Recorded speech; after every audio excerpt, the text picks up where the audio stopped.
Хэрхэн бол мандтай байрал намайг заяадаг өнөөдөр та бүхэндээ хэрхэн YouTube суваг нээх болон заашгүй тохируулах ёстой тохиргоонуудын талаар дэм хүрэхэд бэлэн болсон байна. Дэмгоо эхлэхээс өмнө баг зэрэг та бүхэнд YouTube сувгийн түүхий дурдсан дээр болов гэж бодож байна. Анх 2005 оны 2 сарын 14-нд Стив, Чад, Жауд гэдэг гурван найз хамтраад YouTube гэдэг платформыг анх үүсгэжсэн бөгөөд энэ маань албан ёсоор 2005 оны 12 сард олон нийтэд цацагдчихсан байгаа. За тухайн 2005 онд болохоор Google компани өөрсдөө Google Video гэдэг аппликейшн нээсэн боловч тэр маань амжилт олоогүй.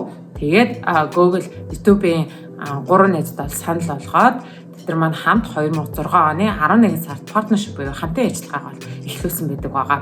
Энэ маань маш амжилттай явсан тул 2020 онд одоо нийт орлого нь гэх юм бол 19.8 тэрбум долларын орлоготой бөгөөд дэлхийд даяараа нийт 2 тэрбум хүмүүс бол YouTube аккаунттай бөгөөд өдөр бүр 1 тэрбум цагийн үзэлттэй хүмүүс YouTube суваг дээр үзчихдэг байна.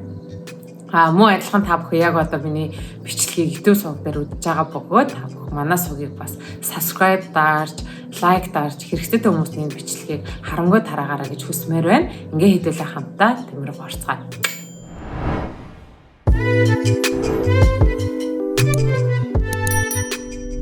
YouTube дээр өөрийн та хүссэн сувгаа нээхийн тулд эхлээ мэдээж хэрэг YouTube руу орох хэрэгтэй байгаа. Та бүхэн манай бичлэгийг үзэж байна л гэдэг маань та YouTube руу аль хэзээ орсон гэсэн үг.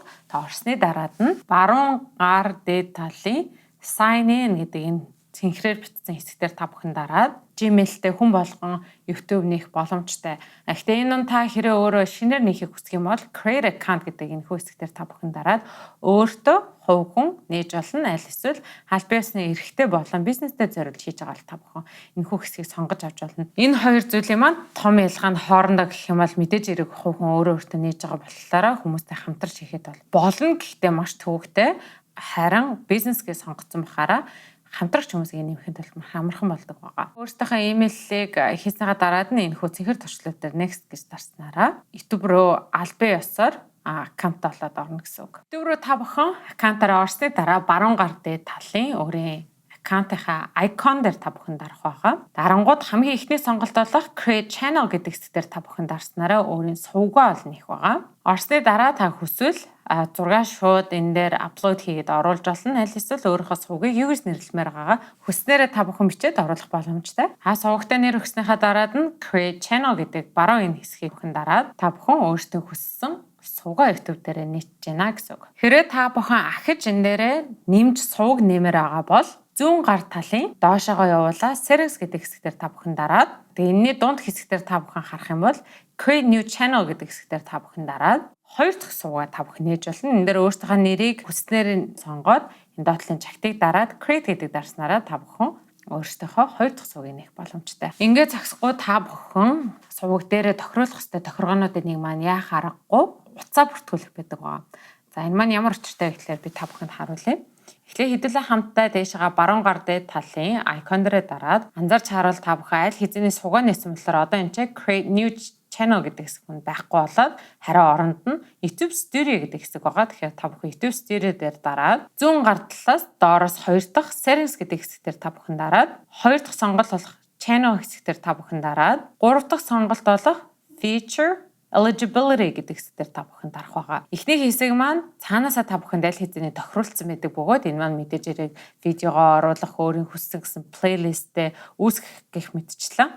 Харин доод талын хэсэг маань та бүхэн ингээд дараад харах юм бол 15-аас дээш минутын бичлэг хийх болон customize thumbnail буюу та бүхэн YouTube дээр гарч байгаа бичлэгийн өмнө хардаг зураг мөн live stream буюу шууд дамжуулалт хийх эдгээр зүйлийнхээ эрхийг авахын тулд та бүхэн утсаа бүртгүүлэх хэрэгтэй байгаа. Ингийн тулд та бүхэн verify phone number гэдэг хэсгээр дарна. Ямар шинэ хуудсыг та бүхэн нээх бөгөөд энэ дээр танд хоёр сонголт гарч ирнэ. Хэрвээ та text буюу мессежээр та бүхэн кодыг авах аль эсвэл call me with automated voice message буюу тань руу шууд залгаад автоматар кодыг өгөх гэсэн сонголтууд байгаа. Мөн доотлын хэсгээр та бүхэн тухайн аль орны утсыг ашиглаж байгаа гэдгийнхаа сонголтыг хийж болно. Гурав дахь хэсэг маань болохоор та өөрийн утасны дугаараа оруулаад code гэдэг хэсгээр дарснараа таны утсан дээр код ирнэ. Тэрийгээ та оруулаад итгэжүүлж болно гэсэн үг байгаа. Та бүхэн live хийх эрхээ авсныхаа дараад нь заашгүй та бүхний хийх ёстой нэгэн тохиргоо бол доороосоо хоёр дахь community гэдэг хэсгийг та бүхэн сонгоод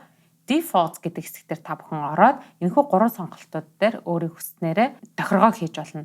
За энэ зүйлүүдээр эхнээс нь ахвалаа та бүхэн тайлбарлая. Эхний хэсэг нь болохоор comments on your new videos буюу таны бичлэг оруулах тоолонд хүмүүс хэрхэн яаж сэтгэлдээ үлдээж болох талаар та бүхэн сонголтуудыг хийж болно. Энэ дээр та бүхэн дарангууд хамгийн эхнийх нь болохоор бүх сэтгэлдлүүдийг хүлээж авах, хоёр дахь нь болохоор тухайн зүйлийг шалгаад та өөрөө тэр зүйлийг олон нийтэд харуулах боломжтой. Гурав дахь хэсэг маань болохоор хүмүүсийн сэтгэлдлүүдийг та зөвхөн хараад байж болно.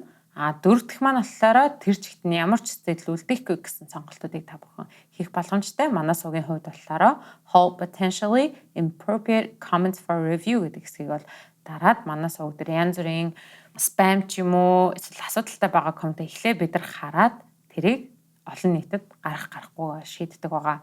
Мөн үүнтэй адилхан та бүхэн discussion tab дээр эдгээр дөрвөн сонголтуудыг хийх боломжтой.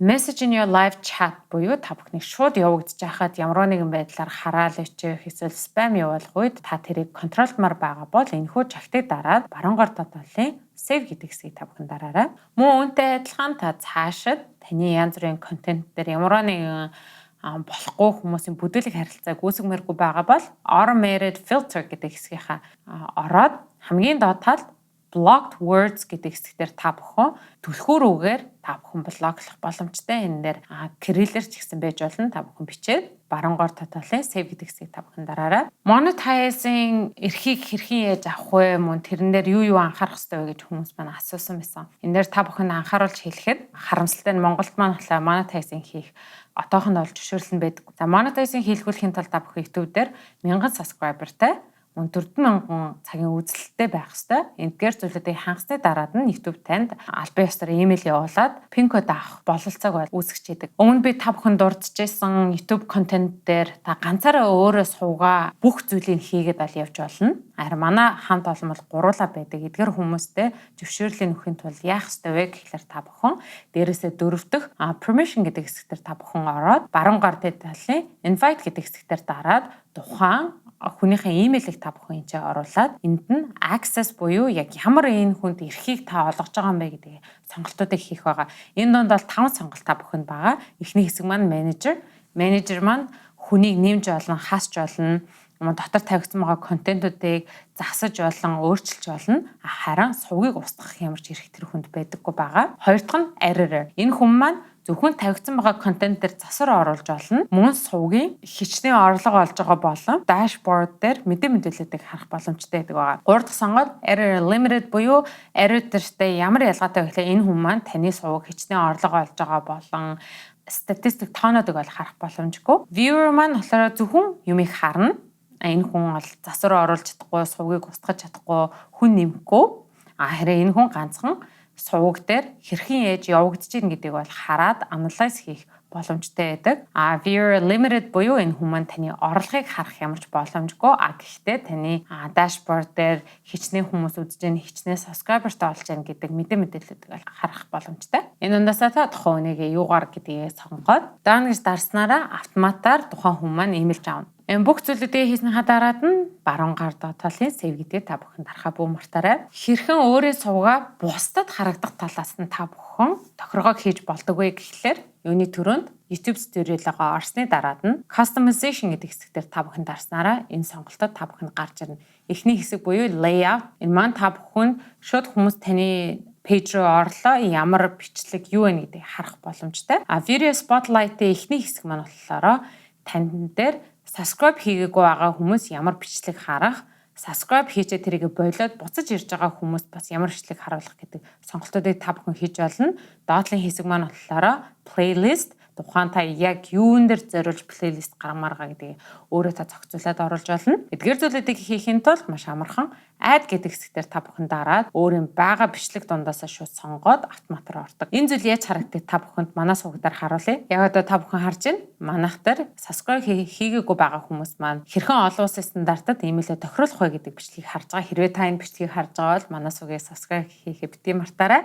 Subscribe хийгээд буцаж орж ирж байгаа хүмүүс маань Minecraft Artificial Intelligence-ийн талаар энэхүү бичлэгийг бол хардаг. Тэгэхээр та бүхэн бас subscribe хийхээ бүү мартаарай. Доошоогоо манай плейлист та бүхэнд харагдаж байна. Шинээр нэмэр бол add section гэдэг хэсгийг та бүхэн дараад эдгээр зүйлүүдийг бас оруулах боломжтой. Мөн дээр нэмээд хэлэхэд вирус гэж орсны дараа манай бүх өмнө хийжсэн бичлэгүүд та бүхэнд харагдах байгаа. Энэ дундаас та суралцахыг хүссэн зүйлээ шууд дараад үзэж болно. Мөн давхар та бүхэнд хэлэхэд манай бүх бичлэгүүд хадмалтай тул сонсголын мэргэжилтэй болно. Сонсч чадахгүй хүмүүс маань давхар технологийн мэдлэг боломжтой гэдэг та бүхэндээ хэлэхэд таатай байна. Харагдах үзмж маш чухал YouTube дээр. Тэгэхээр та бүхэн layout-ийн хоёр дахь хэсэг branding гэдэг хэсэг дээр ороод өөрсдийнхөө зургийг хэрвээ оруулаагүй байгаа л upload гэдэг хэсэг дээр дараад зургаа оруулах боломжтой.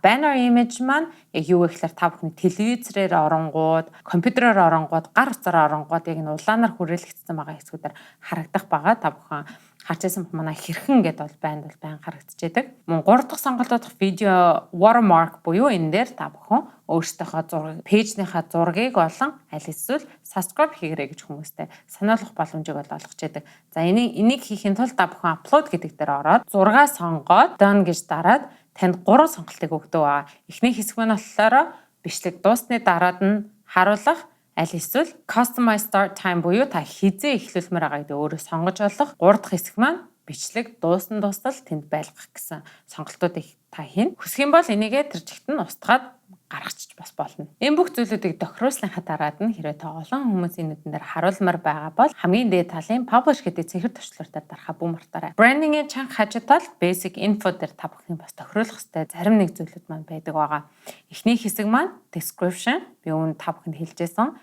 Түлхүүр үг маань маш чухал тул та бүхэн энэхүү тайлбар дээрээ өөрсдийнхөө түлхүүр үг гэдэг бүү мартаарай. Өөр хэлийг та бүхэн оруулахыг хүсэх юм бол add language гэдэг хэсгээр та бүхэн дараад оруулж болно. Хоёр дахь хэсэг маань channel URL хэсэг байгаа. Энэ маань таны YouTube-ийн линк. Энэ линкийг та бүхэн хүмүүстэй хуваалцахыг хүсэх юм бол энэ хэсгээр copy гэж дараад хуваалцж болно. Олон хүмүүс манай сувг руу орж ирэх хэрхэн тантай танай хамт олонтой холбогдох вэ гэж асуудаг байгаа. Та бүхэн манай сувг руу орсноор banner хэсгийн маань баруун талд нь манай сувгийн Instagram, Facebook, LinkedIn hyperlink-уд бол та бүхэн. За тэгээд энэ дээр хэдүүлээ жишээлбэл линк дарангууд шууд та бүхэн миний линк рүү холбогдох боломжтой. Энэ зүйлийг хэрхэн та сувг дээр нэмдэг вэ гэхлээр links гэдэг дээр та бүхэн add link гэдгийг сонгоод энэ маань ямар Facebook-ийнхаа мөн энэ чи URL буюу линкийг авчир та бүхэн тавьснараа энэ маань дэлгэцэн дээр шууд гарч ирнэ.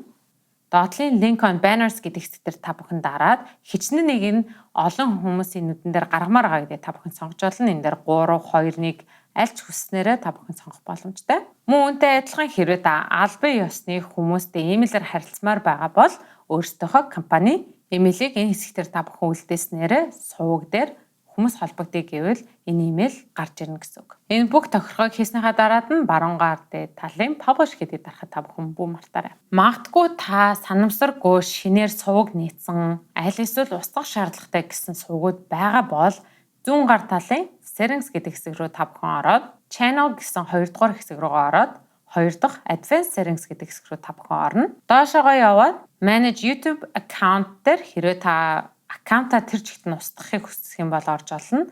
Эсвэл зүгээр л дотор нь байгаа контентыг устгах юм бол та 2 дахь сонголтыг хийж олно. Хэдүүлээ сувгаа устгах жагалаа manage YouTube account гэдэг хэсэг рүү та бүхэн ороод дахиад 3 дахь сонголт олго view advanced settings гэдгийг дараад delete channel гэсэн хэсгээр та бүхэн дарна. Энэ дээр та өөрийн имэйлийнхаа пассвордыг хийгээд энэ хүү цэнхэр төвчлөр дээр дарна. Дарсны дараа танд 2 сонголт гарч ирэх байгаа. Эхний сонголт маань want to hide my channel гэдэг дээр танд 3 сонголт гарч ирэх байгаа. Эхний хэсэг маань болохоор энэ зүйлийг төр зурхаах, хоёр дахь нь болохоор энийг тэр жигт нь устгах, Google-д байгаа таны датаг устгахгүй гэсэн сонголтууд дундаас та хийгээд hide my channel гэдэг хэсгийг та бүхэн дарж олно. Хоёр дахь хэсэг маань болохоор permanently delete буюу тэр жигт нь устгах гэсэн хэсэг байгаа. За энэ сувгийг бид нар санамсаргүй нээсэн тулд хамтдаа энийг энийг тэр жигт нь устгах нь мөн үүнтэй холбоотой орж ирдэг орлогыг бас бид нар зогсоно гэдгийг та зөвшөөрж ийн гэдгийг жагтаараад delete my content гэдэг хэсгээр та бүхэн дараад өөрсдийнхөө имэйлийг энэ чинь бичиж оруулаад delete my content гэдэг хэсгээр та бүхэн дарна. Энэ дээр та бүхэнд анхааруулхад нэгэнд устгагдсан сувг YouTube бол танд сэргээж өгөхгүй тул та бүхэн устгахаас өмнө